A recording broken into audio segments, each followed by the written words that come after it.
itu mengawali prakiamat. Prakiamat. Prakiamat itu sudah banyak dijelaskan oleh Ustadz Zulkifli Ali, itu sudah banyak dijelaskan ya.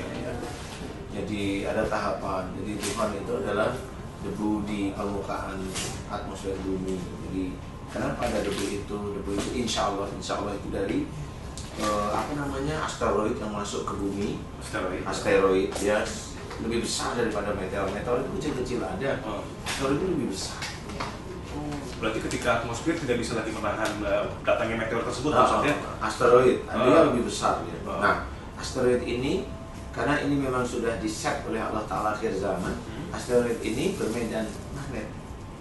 Jadi dia bermedan magnet. Jadi, nah disinilah sebenarnya nanti akan turun ke seluruh penjuru dunia. Turun ke seluruh penjuru dunia. Jadi kalau bermedan magnet, semua yang bentuknya itu logam, ya listrik yang berputar itu akan berhenti. Turbin itu yang nyalain listrik itu di kota-kota besar itu, Jakarta, Surabaya, semua sekarang itu udah listrik di dunia itu akan berhenti karena dia turbinnya macet dia. Gara-gara medan magnet Dari situ nggak bisa, iya dia nggak bisa jalan. Kemudian tromol-tromol kumparan kendaraan itu banyak, itu macet semua. Mobil berarti nggak bisa hidup semua? Nggak bisa. Astagfirullah. Makanya di situ akan kembali zamannya pakai kuda, perang ya pakai panah, pakai rubah, pakai pedang, seperti itu. Dan itu namanya akhir zaman. Nah, pada waktu Tuhan ini ada yang mengerikan sebenarnya yang tidak pernah dibayangkan. Apa tuh maksudnya? Yang mengerikan ada pada waktu ini macet semua, kendaraan macet semua kantor itu akan tutup, bank ATM nggak akan jalan, sudah jelas kan? Iya. Kemudian kendaraan nggak bisa jalan. Nah, yang kita tidak tahu adalah bahwa biasanya kita kan makan sehari-hari ya. Betul. Kita makan sehari-hari. Nah, di titik kita makan sehari-hari itulah momennya dukhonnya datang malam hari ini. Biasanya bangun itu kan terus ambil HP, terus lihat kok sinyalnya nggak ada. Cek gitu ya. Baterainya masih, sinyalnya nggak ada. Nah, dari titik itu dikiranya di restart ini. Nggak tahunya memang pada waktu malam itu kita tidur itu Allah sudah menurunkan banyak asteroid ke bumi dan sebenarnya sudah ada dukhon atau debu di permukaan langitnya bumi itu. Disitulah kita tidak sadar. Nah, di situ sudah mulai tuh orang sudah haus di rumah nggak ada ini, dia akan menjarak ke toko. Karena pompa listrik itu mati. Pompa listrik mati, ya nggak ada, dia beol, nggak nyala ininya sudah. Air ininya udah nggak nyala, semua mati semua. Disitulah mulai kelaparan melanda, mulai dari haus kelaparan. Nah, saudara-saudara kita yang dari desa atau dari tempat pengepul makanan, entah itu sayur, entah itu daging, entah itu ayam, entah itu ikan, nggak bisa pasar karena kendaraannya juga mati. Nah, bagi kita yang dari rumah itu biasanya mau ke pasar atau mau kemana, nggak bisa juga karena kendaraan kita mati. Di titik itulah chaos nanti. Di titik itulah chaos sebenarnya. Nah, disinilah chaosnya, di sini harus kita tahu. Masih ada orang baik, ya, masih ada orang yang menengah, bisa baik, bisa tidak baik. Masih juga ada orang jahat yang berkeliaran. Nah, pada waktu kita tidak bisa makan, ada orang baik, orang yang biasa, ada orang yang jahat, punya anak sebelah kecil-kecil. Dia lapar minta makan.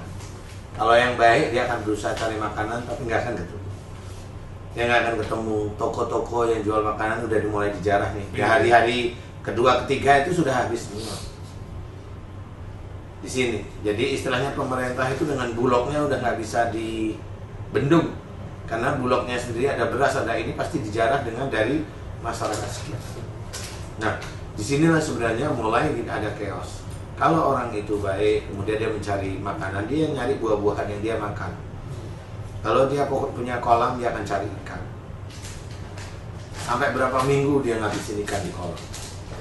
Sampai berapa minggu dia ngabisin ayam yang ada di kandangnya. Nah, itu kurang lebih dukhon itu kurang waktunya berapa lama, Pak Ustaz? Dukhon itu selamanya sampai kiamat, insya Allah. Jadi tidak ada listrik hidup lagi sampai nanti kiamat. Jadi memang apa ya, saya melihat hadis itu tadi sangat visioner Rasulullah. Kita diminta mengajarkan anak-anak kita untuk Berkuda, berenang, ya itu memang jangkauannya tapi jangan bermasalah. Iya, benar. Betul itu Pak Haji. Betul itu Pak Haji. Bahkan berenang pun nanti ketika kita harus berperang ke lain pulau, Iya. mencari makan ketika di pulau kita nggak ada, mungkin bisa berenang ini kan Iya. ada kapal-kapal. Ada kapal. Iya, Iya, iya, betul, betul, betul, betul. Nah, itu memang betul visioner istilahnya. Visioner. Di beberapa ratus ke depan itu sudah diajarkan Rasul sebenarnya seperti itu.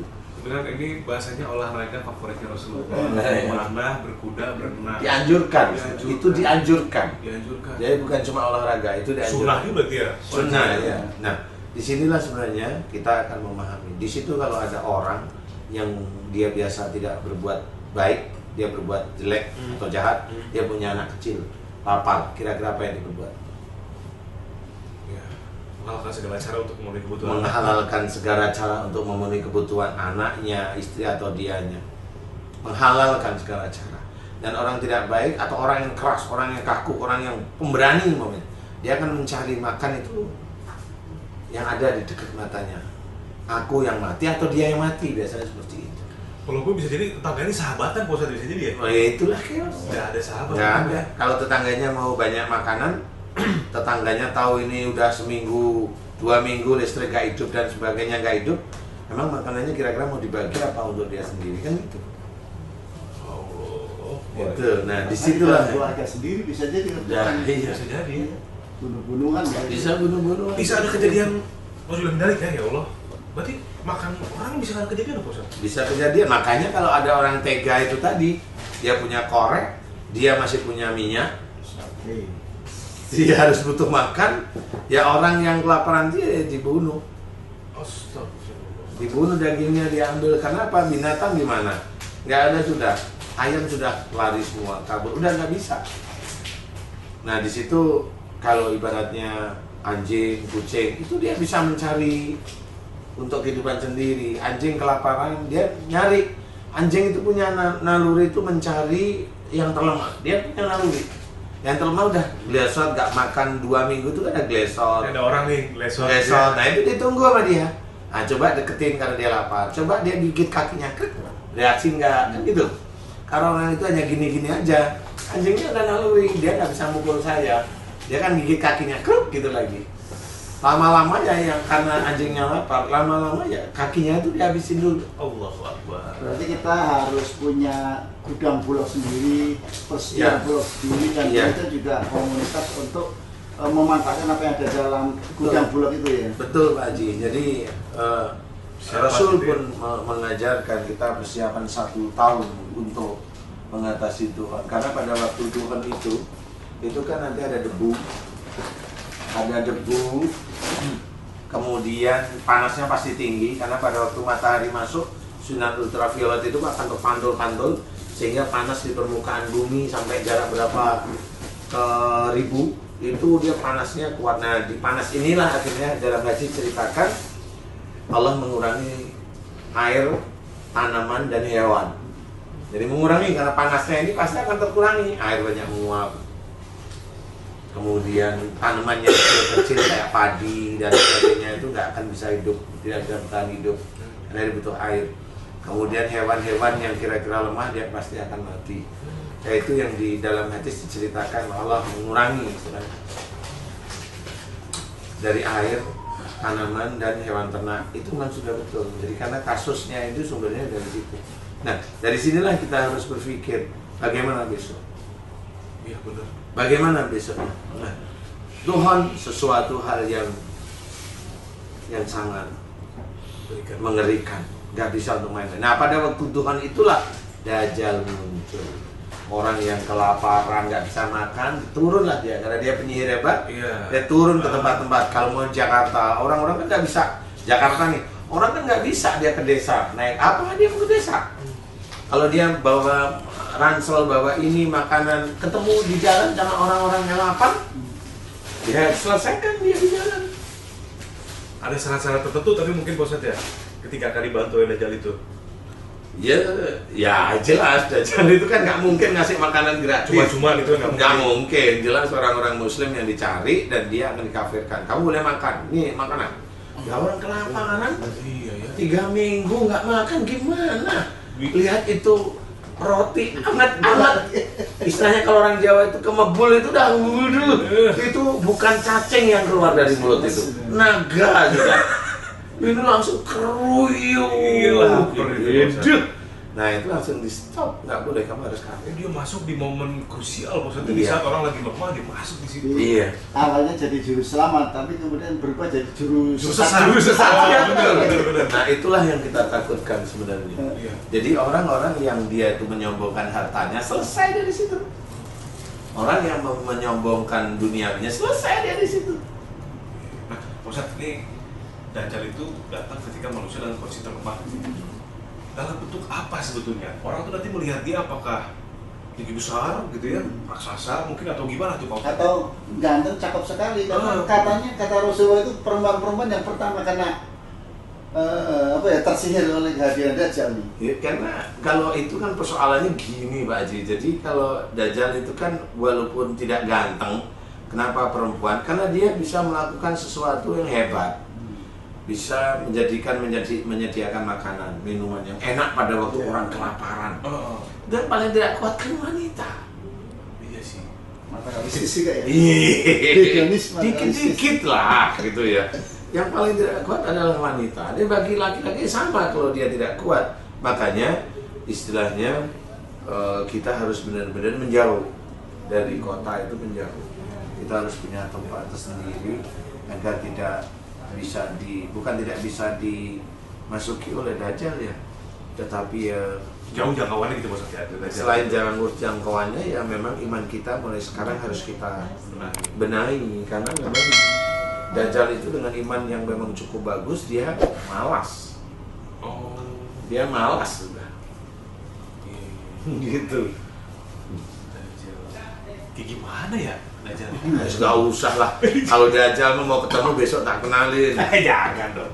Kalau saya Kalau kita lihat-lihat kalau kita dengar-dengar katanya bermata satu itu. iya, satu. insya Allah kayak seperti itu, memang dari hadisnya seperti itu. Jadi ya kita hati-hati, makanya kita benahi iman kita. Jadi acara Siraman Kolbu itu sebenarnya acara tauhid. Bagaimana kita itu membantu seseorang dengan doa kepada Allah. Iya. Tidak ada media sama sekali. Doanya hanya kepada Allah Ta'ala. Itu tauhid. Jadi nggak main-main sebenarnya. Di acara itu bukan pengobatan, itu tauhid sebenarnya. Iya. Pengobatan itu bonus aja. Kalau seseorang yang memang tauhidnya bagus, bisa kok dia sendiri doa sendiri, dibantu sendiri. Kan Mas Bobi juga pernah sering melihat kalau dia doa seperti itu, kok sembuh sendiri. Ya memang begitu. Iya. Kan gitu, jadi nggak main-main, dia sendiri bisa. Cuma memang untuk menyusun doanya memang perlu pemahaman. Ya yang gini itu sakit seperti ini, itu bagaimana doanya? Pemahaman, keyakinan yang subhanallah kalau Ustaz ya. Iya, tauhid yang kuat pada Allah. Karena kan di sini saya belajar tuh dari hal yang terkecil gitu Pak Ustaz.